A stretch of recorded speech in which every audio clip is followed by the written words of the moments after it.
आज इस वीडियो में पढ़ेंगे हम चैप्टर फर्स्ट, जो कौन से बीए फर्स्ट ईयर का है। बीए फर्स्ट ईयर, और बीए फर्स्ट ईयर में भी सेमेस्टर कौन सा, सेकंड सेमेस्टर का। कुछ बच्चों ने कमेंट्स करके कहा था कि मैम सेकंड सेमेस्टर के सिलेबस भी शुरू करवा दो, तो सिलेबस शुरू हो गया है, आप भी पढ़ना शुरू कर दें। कुछ बच्चे कमेंट्स में पूछते हैं कि मैम एग्ज़ाम होंगे या नहीं। देखो, एग्ज़ाम हो या ना हो वो अभी मतलब ये लगा लो अनसर्टेन है, क्योंकि टाइम ऐसा ही है ना। आप बता सकते, ना मैं बता सकती, ना यूनिवर्सिटी भी अभी कुछ नहीं बता सकती। लेकिन पढ़ने की एक विशेषता होती है, जब भी पढ़ाई में आप हार्डवर्क करते हो, मेहनत करते हो, तो कभी भी वेस्ट नहीं जाती। इसी बात को सोचकर अपना सिलेबस जितना भी है उसको कंटिन्यू रखें, अपनी पढ़ाई को जारी रखें। लाइफ में पढ़ने से अच्छा और कुछ भी नहीं होता। ये बात आप आज समझ लो या फिर कुछ दिन के बाद समझ जाओगे। तो इसी बात के साथ शुरू करते हैं अपना आज का चैप्टर फर्स्ट, जिसका नाम है the pigeons at daybreak by Anita Desai. अब आप देखो, एक तो आप वैसे ही अपना पूरा दिन स्पेंड कर दो और एक कुछ सीखो, कुछ सिलेबस का सीखो। उसमें आप बहुत सारी चीज़ें नई सीखते हैं, कई तो वर्ड्स नए सीखते हैं, और कहानियों में तो बहुत अच्छी अच्छी शिक्षाएं हमें मिलती हैं। तो कभी भी हमें पढ़ाई अपनी छोड़नी नहीं चाहिए। The pigeons at daybreak by Anita Desai. Pigeons का मतलब होता है कबूतर, और डे ब्रेक का मतलब होता है दिन का निकलना। The pigeons at daybreak, जो कबूतर हैं वो उड़ते हैं इस कहानी में जब दिन निकलता है तब। और इसको लिखा किसने है, अनीता देसाई ने।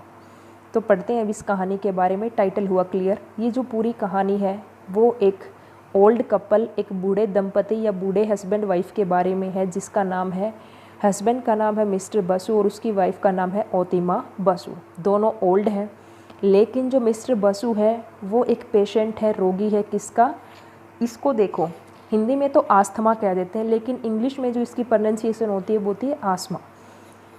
क्या प्रोनाउंसिएशन होगी, आस्मा होती है इंग्लिश में, और हिंदी में इसको आस्थमा भी कह देते हैं, और वैसे श्वास रोगी भी कह देते हैं। लेकिन जो मिस्टर बसु है उसकी कंडीशन बहुत ही ज़्यादा क्रिटिकल है, बहुत ज़्यादा बुरी है, नाजुक कंडीशन है उसकी। वो कुछ भी अपना काम खुद नहीं कर पाता, सारे काम किसको करने पड़ते हैं, ओतिमा बसु को करने पड़ते हैं। और वो बहुत ही केयरिंग वूमेन है, सारा काम इतने अच्छे से शांत स्वभाव से संभाल लेती है। सुबह सुबह का समय होता है, ओतिमा बसु हर रोज़ मिस्टर बसु के लिए न्यूज़पेपर रीड करती हैं। तो आज भी वो वैसा ही करती, अपनी चश्मा ढूंढती हैं और मिस्टर बसु को सारी न्यूज़ पढ़ के सुनाती हैं। लेकिन मिस्टर बसु को उसमें कोई भी एक भी खबर अच्छी नहीं लगती, और ये सारी चीज़ें सुन के वो बहुत ज़्यादा इरिटेट हो जाते हैं, बहुत ज़्यादा चिड़चिड़े हो जाते हैं। फिर लास्ट में एक न्यूज़ आती है, और वो न्यूज़ किससे रिलेटेड है, इलेक्ट्रिसिटी से रिलेटेड है। इलेक्ट्रिसिटी का मतलब सभी आप जानते हैं, इलेक्ट्रिसिटी का मतलब होता है बिजली। बिजली से संबंधित थी वो खबर, और वो खबर क्या थी कि दिल्ली के दरियागंज इलाके में, जहाँ पर मिस्टर बसु और ओतिमा बसु रहते हैं, दिल्ली के दरियागंज इलाके में, वहाँ पर इलेक्ट्रिसिटी के रिपेयरिंग से रिलेटेड कुछ काम चल रहा है। इलेक्ट्रिसिटी से संबंधित कुछ काम चल रहा है। तो रात के 8 बजे से लेकर सुबह 6 बजे तक इलेक्ट्रिसिटी ऑफ रहेगी, इलेक्ट्रिसिटी में कट होगा। ये बात सुनकर जो मिस्टर बसु हैं वो और भी ज़्यादा परेशान हो जाते हैं, क्योंकि इतनी गर्मी, मई जून का महीना, मई का महीना है आई थिंक, इसमें मई का महीना है, मई में भी काफ़ी गर्मी हो जाती है, मई का महीना है, और ऊपर से ये एक रोगी भी है, और बिना हवा के, बिना पंखे के एक रूम के अंदर पूरी नाइट स्पेंड करना, ये बहुत ज़्यादा परेशानी वाली बात है। यही सोच सोच कर मिस्टर बसु बहुत ज़्यादा परेशान हो जाता है। फिर ओतिमा बसु को एक नया सुझाव आता है। वो कहती है कि तुम्हारा बिस्तर हम किस पे लगा देंगे, टेरेस पे लगा देंगे, छत पे लगा देंगे, क्योंकि वहाँ पर थोड़ी सी ठंड होगी और तुम्हें बिल्कुल भी परेशानी नहीं होगी। अब ओतिमा जो बसु है वो ये सारा काम अकेले नहीं कर सकती, क्योंकि मिस्टर बसु खुद से उठ भी नहीं सकते। तो ओतिमा बसु अपने पड़ोस से एक बुल्लू नाम के लड़के को बुलाती है, और वो ये सारा काम करने में किसकी, ओतिमा बसु की हेल्प करता है। वहाँ पे इसकी चारपाई या बेड को सेट किया जाता है टेरेस पे, छत पे, और इसको यहाँ नीचे से लेके ऊपर छत पे ले जाया जाता है, दोनों मिलके। इनका एक बेटा है मिस्टर बसु का और ओतिमा बसु का, जो कहाँ पर, भिलाई में, जो भिलाई में कुछ काम करता है।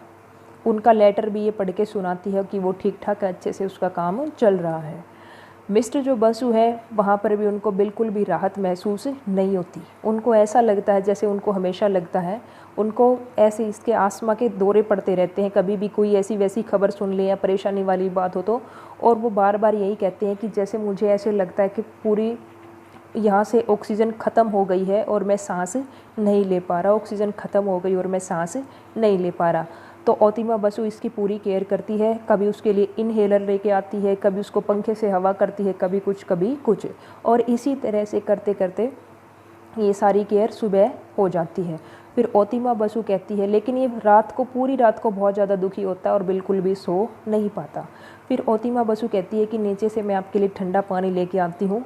वो पानी लाने चली जाती है और देखती है कि नीचे लाइट आई हुई थी। फिर ओतिमा बसु वापस जाती है टेरेस पे, छत पे, और मिस्टर बसु को कहती है कि अब तुम नीचे जा सकते हो क्योंकि लाइट आ गई है। लेकिन मिस्टर बसु मना कर देते हैं। वो कहते हैं कि अब सुबह सुबह का टाइम है और मुझे यमुना पार से आने वाली जो ठंडी हवा है वो बहुत ज़्यादा राहत दे रही है, और वो मना कर देते हैं नीचे जाने के लिए। और उनका मुंह खुला हुआ है, ऐसा लगता है कि जैसे वो सारी ठंडक अंदर खींच रहे हों। ओतिमा बसु ये सारी बातें सुन के नीचे चली जाती हैं। फिर थोड़ी देर बाद दिखाया जाता है इस चैप्टर में कि जो मिस्टर बसु है उसकी आइज़ एकदम स्टिल हो जाती, स्टिल का मतलब स्थिर हो जाती हैं, और उनका जो माउथ है यानी मुंह है वो ओपन दिखाया जाता है, खुला दिखाया जाता है। और इसी के साथ साथ एक ग्रुप होता है, एक फ्लॉक होता है, फ्लॉक मीन्स भी ग्रुप ही होता है।